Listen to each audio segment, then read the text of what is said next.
Hey guys, welcome back to episode 7, where we're discussing high-performing teams and how do you do it, right? So, welcome to the level. This segment, we're really going to dive into what are the key components of a high-performing team, right?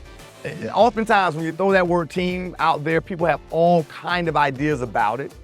In the last segment, the takeoff, we really defined what a team is. So, if you don't know that, I would challenge you to go back and check that segment out so you can really get clarity on what a team really is.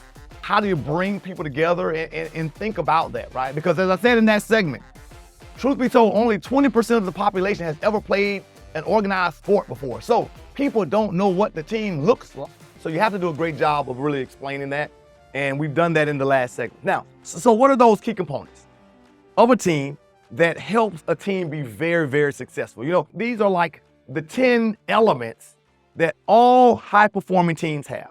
So if you're a leader and if you're listening to our segment today, I got my checklist right here in front of me. We're going to go down this list.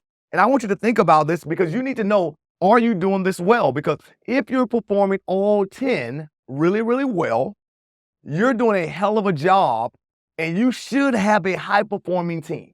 Now, if you are slacking in the majority of these, I guarantee you that your team is not as productive as it could be, right? Now, so number one, what's number one? Well, the first key component of a high-performing team is define roles. Define roles. What do I mean by that? Well, people know exactly what's required of them. They know what their job is and what they need to get done. You've clearly defined what it looks like for this person in this role. When there's a lack of clarity in my role, understand I struggle with that. If we go back to football, my football analogy, if the offensive lineman does not clearly know their role, to say, hey, listen, your role is to stay here and block. Who knows what they may do, right? Hey, they may run out for a pass. Hey, go try to tackle the running back all over the place. And oftentimes, because we haven't done a great job of slowing down to clarify roles, we have a shit show going on job site at times. Now, understand, this is something that I challenge my superintendents and I challenge our general foremen to do every day, because understand, the game plan is always changing in construction, always changing, right? The schedule always changing. So it's important to clarify roles every day to say, hey, listen, yesterday your role may have been this. Today, I am requiring and asking you to do this role for the team. That means X, Y, and Z, right? Now, it's important to, number one, define the role, right? Number two, after you've defined the role, you want to do a great job of getting clear agreements. What do I mean by that? That means that not only have you told them the role that they have, but they understand a clear agreement as to what their role is, and they've taken the responsibility to say, yes, I understand my job toward the team to make sure we get it done. When you can begin to, number one, define the role, number two, have clear agreements and clear understanding. Me as the coach, I understand what I'm asking you. You as the player, you understand your job, your commitment. Do you have everything you need? Ready, set, go, right? So that right there alone will get teams pointing in the right direction with the North Star, simply because I've done a hell of a job really defining the role, number one. Number two, getting clear agreements that everyone understand what's required, right? So that's the first two. So the next one is really beginning to establish accountability. Ooh, and that's a tough one. So let me ask, how the hell do you get accountability? And most times in construction, we do a horrible job of holding people accountable, right? Not just in construction, in society, period, we do a horrible job of holding people accountable because usually accountability is an afterthought. It's after the ball has been dropped. It's after the person has failed at the task that we say, hey, who the hell was accountable for this? When truth be told, accountability should come on the front end. Before I even give you the task, I have to do a hell of a job of showing you and holding you accountable at that point in time. So what does true accountability look like? Well, here's what it looks like, my friends. After I've defined the role, right? After I've gotten a clear agreement that you understand it, the first thing I'm going to do is I'm going to make sure you understand what you're responsible for. Do you understand what you're responsible for, right? Once you understand what you're responsible for, I'm going to make sure you are empowered to do the job? Do you have everything you need to do what I'm requiring you to do? Right? At that point in time, you're going to talk it out, make sure the person understands that. Right? Now, after doing that, my friends, it's at this point in time, you're going to talk to the person and let them know, hey, if you don't get it done, here's what's going to happen. I call this signing the prenup before marriage, right?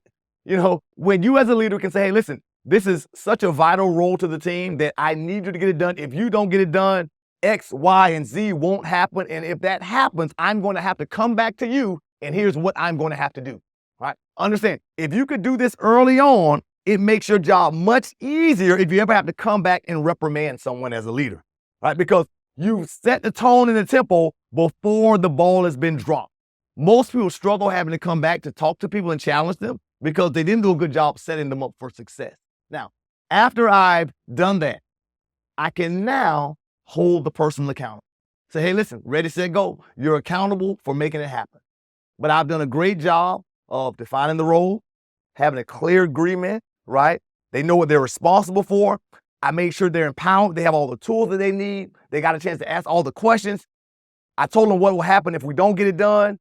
Now I can say you're accountable, ready, set, go, right? So that big three, the third thing is holding people accountable. Now, understand, the best teams value accountability. But let's stay on this third one right now. The best teams value accountability. Now, what is accountability though, right? So understand this. A study was done evaluating teams and how successful they are based on accountability. Now, the poorest or the weakest teams out there have no accountability at all.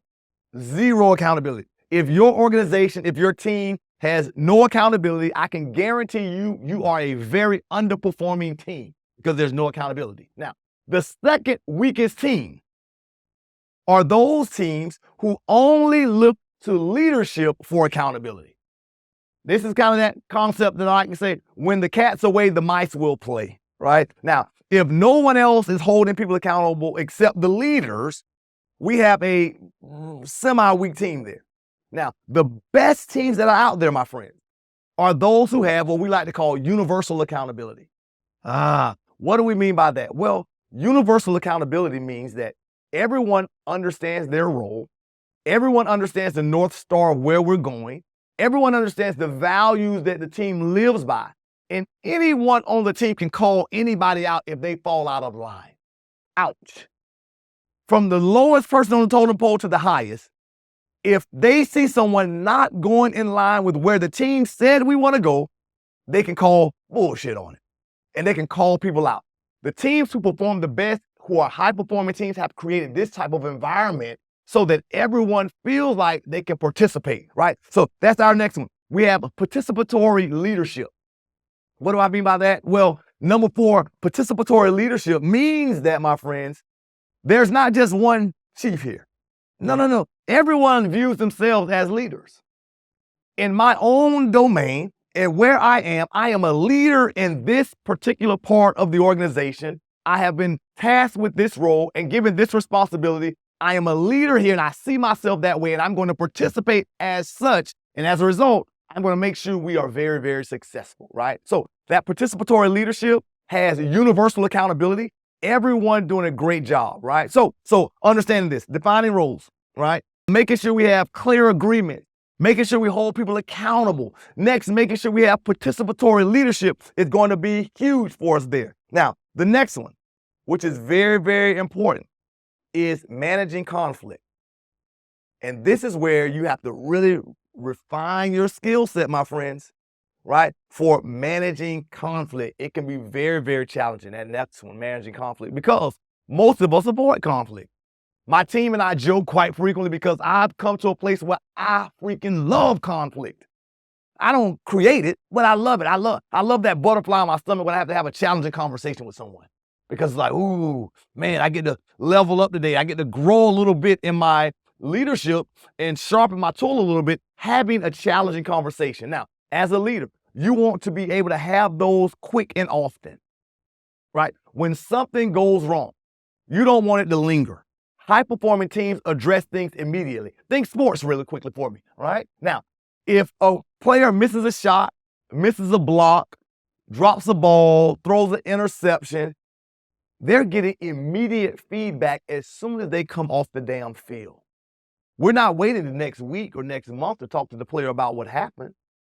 And this is why sports can correct things so fast and so quickly, to make adjustments, to continue to make audible calls and still perform at high levels, because there's no lag in the challenge that has happened, right? Why? Because they manage conflict very well and quickly. Understand this, my friends. As a leader, the longer you allow things to draw out, the problem, the slowness in work, the conflict that's going on, the longer you allow it to linger, the poorer your performance as a team will be, right? Those teams who quickly resolve it, perform at high levels, and do a great job of doing that, right? So that's going to be important for you to understand that right there, my friends. What's the next one? Number 6 on that list is high-performing teams value diversity.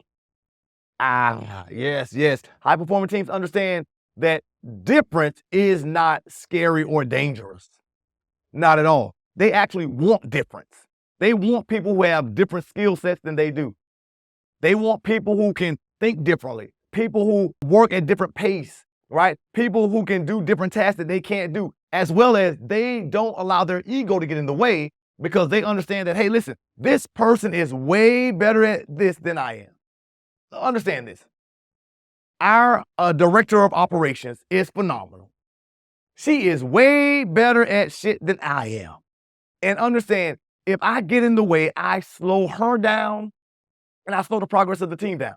She is that gold personality type. And if you remember from our first episode, we talked about the 4 lenses and the color types. She's structured, she's organized, she keeps us together. She knows how to run a company from a operation standpoint, which is awesome because it allows me to be wild and crazy and do all the crazy, cool, we can do this, we can do this. And she's always saying, well, wait, slow down, dude. How the hell are we going to do that?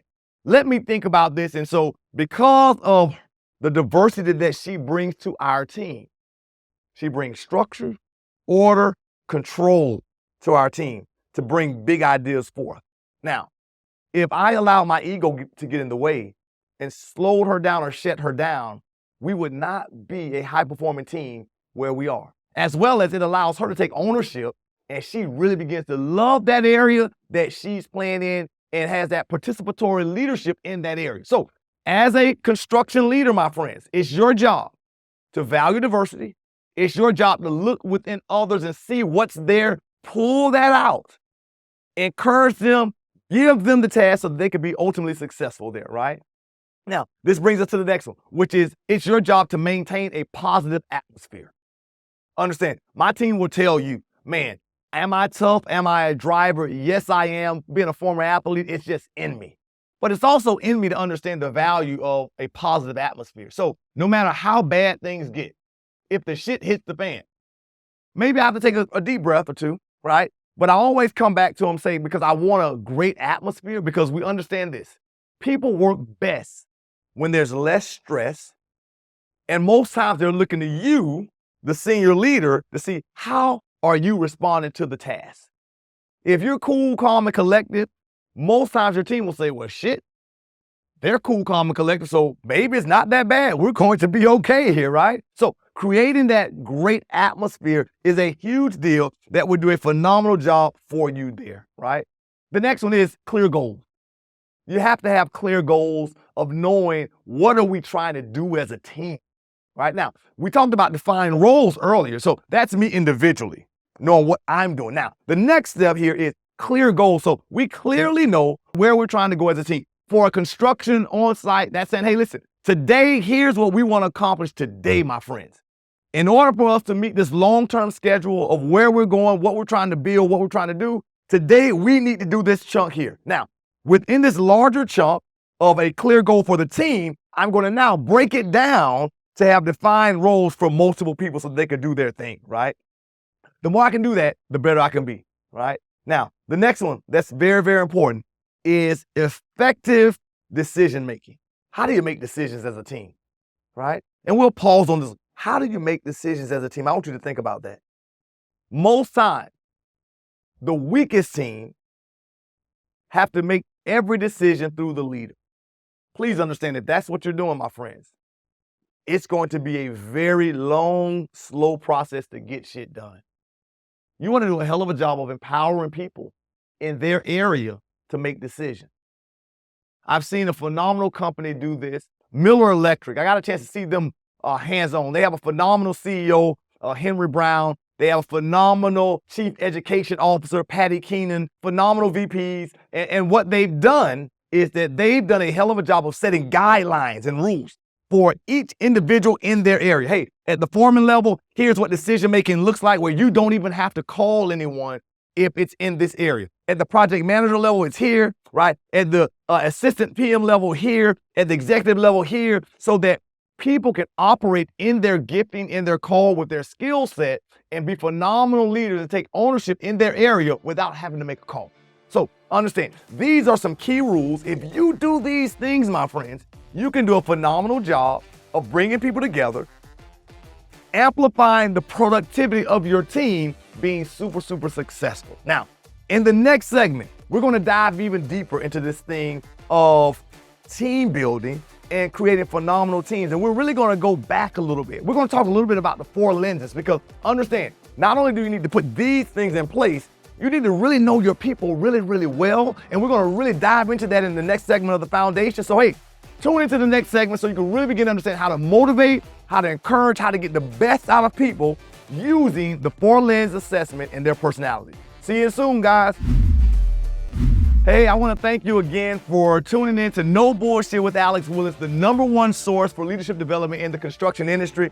If you're watching on YouTube, my friends, we are doing our first ever giveaway. And trust me, we have some good shit for you. You don't want to miss it, my friends. So one of those things, this phenomenal, awesome mug with some hard hat stickers, No Bullshit hard hat stickers. All you have to do to participate is leave us a comment to let us know where you may have challenges, as well as what you think about the show, right? We will pick a random winner and we'll reach out to you with details. So don't forget to hit play to check out the next segment.